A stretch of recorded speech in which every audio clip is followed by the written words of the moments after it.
অনেক মানুষ একটা সমস্যায় ভোগে কিন্তু খোলাখুলি বলতে চায় না। আর সেটা হলো রাতে ঘন ঘন প্রস্রাবের অনুভূতি। ঘুমাতে যান, কিছুক্ষণ পরপর মনে হয় আবার বাথরুমে যেতে হবে। তারপর আবার শুতে গেলে কিছুক্ষণ পর আবারও একই চাপ। কেউ ভাবে পানি বেশি খেয়েছি, কেউ ভাবে ঠান্ডা লেগেছে, আবার অনেকেই বুঝতেই পারে না এটা কেন বারবার হচ্ছে। রাতে প্রস্রাবের কারণে ঘুম নষ্ট হলে পরের দিন মাথা ভার লাগে, মেজাজ খারাপ থাকে, শরীর ক্লান্ত থাকে। এই সমস্যাটা আস্তে আস্তে দৈনন্দিন জীবনের ওপর প্রভাব ফেলতে শুরু করে। আজকের আলোচনা হলো রাতে কেন বারবার প্রস্রাব লাগে, শরীরে এতে কী বার্তা দিচ্ছে, আর এই সমস্যা কমাতে কি করা যায়।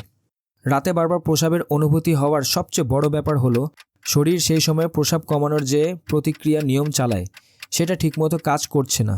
স্বাভাবিকভাবে রাতে শরীর পানি ধরে রাখে যেন ঘুম ভেঙে না যায়, কিন্তু যখন শরীর সেই নিয়ম ভেঙে ফেলে তখন প্রস্রাবের পরিমাণ বাড়ে।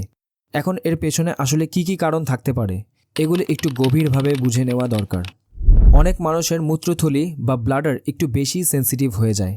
ব্লাডারের ভেতরে অল্প প্রস্রাব থাকলেও তা ধরে রাখতে পারে না, মস্তিষ্কে সিগন্যাল পাঠিয়ে দেয় যেতে হবে। একে আমরা বলি বেশি উত্তেজিত ব্লাডার বা ওভার অ্যাক্টিভ ব্লাডার। এতে প্রস্রাব পুরোপুরি জমার আগেই চাপ আসে। দিনে হয়তো তা টের পান, কিন্তু রাতে শুতে গেলে ব্যাপারটা আরও বেড়ে যায়। আরেকটা বড় কারণ হলো প্রস্রাবের পুরোপুরি বের না হওয়া। ধরুন আপনি টয়লেটে গেলেন, প্রস্রাব করলেন, কিন্তু ব্লাডারের ভেতরে সামান্য প্রস্রাব রয়ে গেল।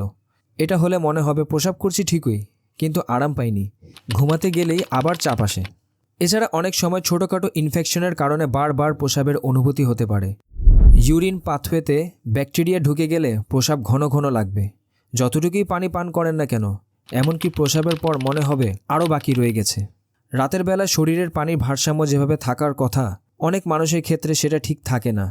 অনেকের শরীর রাতে বেশি প্রস্রাব তৈরি করে, যাকে বলা হয় নকটার্নাল পলিউরিয়া। এটা হলে খুবই অস্বাভাবিকভাবে ঘুম নষ্ট হয়ে যায়। কিছু মানুষের ক্ষেত্রে চিনি বা সুগার ঠিকভাবে নিয়ন্ত্রণ না হওয়ার কারণেও প্রস্রাব পরিমাণ বাড়ে। বিশেষ করে যাদের রক্তে সুগার ওঠানামা করে তাদের রাতে বারবার প্রস্রাবের সমস্যা বেশি দেখা যায়। আরেকটা কারণ হলো নির্দিষ্ট কিছু খাবার বা পানীয়। ঘুমানোর আগে বেশি পান, দুধ, চা, কফি, সফট ড্রিঙ্কস এসব নিলে রাতে ঘন ঘন প্রস্রাব হতে পারে। অনেকে রাতে ঘুমানোর আগে চা খেতে ভালোবাসে, আর এরপরই শুরু হয় সমস্যা। এছাড়া স্নায়ুর সমস্যা, স্ট্রেস, উদ্বেগ, ঘুমের ব্যাঘাত এই জিনিসগুলো প্রস্রাবের সিগন্যালকে প্রভাবিত করে। অনেক সময় মন একটু অস্থির থাকলেও শরীরে অকারণে প্রস্রাব লাগতে থাকে। সবচেয়ে গুরুত্বপূর্ণ বিষয় হলো এই সমস্যা ছোট মনে হলেও দীর্ঘদিন থাকলে শরীরের ভিতরে বড় কিছুর ইঙ্গিত হতে পারে। তাই সমস্যাটা হেলাফেলা করার মতো না।